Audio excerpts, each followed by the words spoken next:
संत शिरोमणि गुरु रविदास जी महाराज जी की 650वीं जयंती के पावन अवसर पर शुक्रवार 31 अगस्त को भारतीय जनता पार्टी जिला कोरबा के तत्वाधान में टीपी नगर स्थित भाजपा जिला कार्यालय में भव्य संत समागम एवं कलश वितरण कार्यक्रम आयोजित किया गया। कार्यक्रम में सामाजिक समरसता, समानता और सद्भाव का संदेश दिया गया।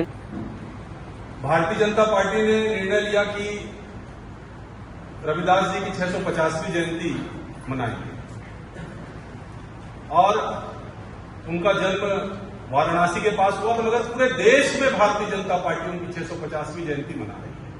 आप देखेंगे कि पिछले 1 सालों के अंदर में हमने अहिल्याबाई होलकर जी की 300 जयंती मनाई है, हमने सरदार वल्लभ भाई पटेल के 150वें वर्ष को मनाया है, अभी संघ का शताब्दी वर्ष चल रहा है, वंदे मातरम का 150 वर्ष हुआ है। हम लोग लगातार इस कार्यक्रम को कर रहे हैं। इसके पीछे का कारण क्या है, हेतु क्या है, इस बात को हम लोग थोड़ा समझ लें। हमारा जो इतिहास है, जो हमको पढ़ाया गया है और जो समझाया गया, जो हम लोगों ने बचपन से किताबों में पढ़ा या सुना, वो हमको उलट बताया गया। उलट कैसे बताया गया? जो हमारे महापुरुष थे, जिन्होंने दिशा दी समाज को, ऐसे लोगों को और समाज में कोई स्थान किताबों में नहीं मिल पाया। जो लुटेरे यहां पर आए देश के अंदर में और जिन्होंने लूटपाट करी, फिर भग गए, फिर आए, फिर चले गए, अत्याचार किया, ऐसे लोगों को महान बताया गया। चाहे वो अकबर महान था, चाहे औरंगजेब था, जो भी लोग थे, हम उनके इतिहास के बारे में पढ़ते रहे हैं और अपने महापुरुषों के बारे में हमको जानकारी नहीं है। अहिल्याबाई होलकर जी के बारे में हम लोग अभी लगातार बात करते रहे, उनकी न्यायप्रियता के बारे में जानते रहे कि उन्होंने अपने लड़के तक को नहीं छोड़ा और वो किस प्रकार से न्याय करती थी, कैसे शासन चलाती थी। ये सारी चीजें हम लोग कभी जान भी नहीं पाए। मैं तो नहीं जान पाया था कभी इसके पहले। तो ऐसा हम लोगों को ज्ञान नहीं है। भारतीय जनता पार्टी अपने कार्यकर्ताओं को अलग अलग ढंग से प्रशिक्षित करना, समाज के बारे में बताना हमारा भी कर्तव्य बनता है। चूंकि हम राजनीतिक पार्टी में काम करते हैं तो हम नीचे जाएं और समाज के लोगों में इन सब चीजों को, संदेशों को बताएं। 650वीं जयंती हम रविदास जी की मना रहे हैं। रविदास जी और जिन्होंने कर्मों की प्रधानता जिनके उसमें थी कि मनुष्य सब समान होता है और व्यक्ति कर्म से जाना जाता है, जात पात से उसका कोई लेना देना नहीं होता। ये उनकी विशिष्ट शैली थी, विशिष्ट बात थी। इसके पहले भी हम लोगों ने कार्यक्रम किया, उसमें भी मैंने बताया कि उनका एक मुहावरा था कि मन चंगा तो कठौती में गंगा। तो इसको उन्होंने चरितार्थ करके भी बताया।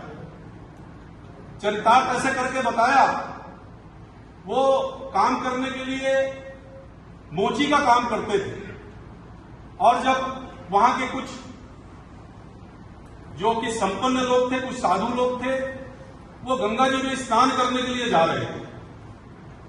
जब गंगा जी में स्नान करने जा रहे थे तो रास्ते में उनको और संत रविदास जी मिले और रविदास जी ने कहा कि भाई, पूछे कहां जा रहे हैं, तो वो बताया कि हम गंगा स्नान के लिए जा रहे हैं। तो उन्होंने कहा कि मैं तो जा नहीं सकता, काम कर रहा हूं, एक काम करिए, कुछ ये पैसा ले जाइए और माता गंगा को मेरी तरफ से भेंट दे दीजिए।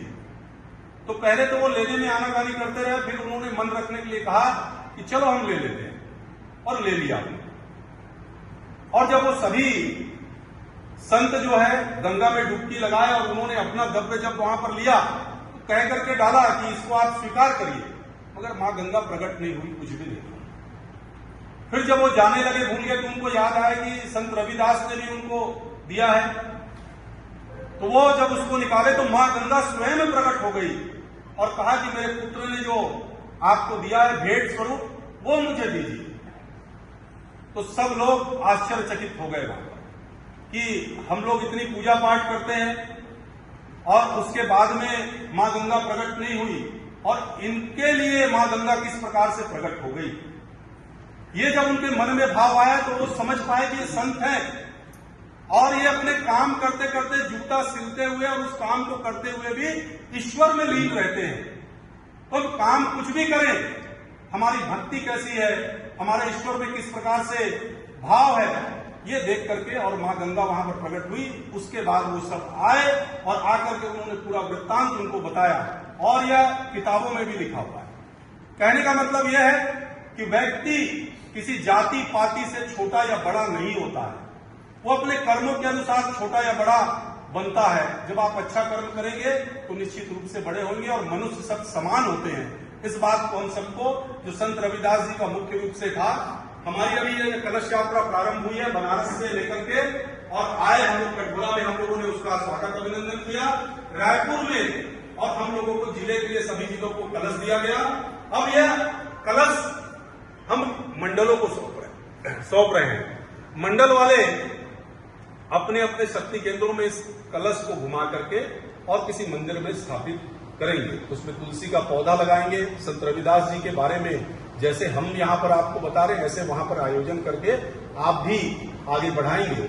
इसका मुख्य उद्देश्य सब में सामाजिक समरसता रखना है और इसी प्रकार से इस क्रम को आगे बढ़ाते हुए हम लोग फरवरी में पढ़ने वाली 650वीं जयंती जो उनकी पड़ेगी, तब तक यह क्रम अन्य कार्यक्रमों के अनुसार करते रहेंगे। आज के मुख्य वक्ता के रूप में यहाँ पर डॉक्टर राजीव सिंह जी और भोजराम भैया हैं। हम सब उनको सुनेंगे और मैं ज्यादा कुछ न कहते हुए अपनी वाणी को विराम देता हूँ। जय हिंद, जय भारत, जय भारत।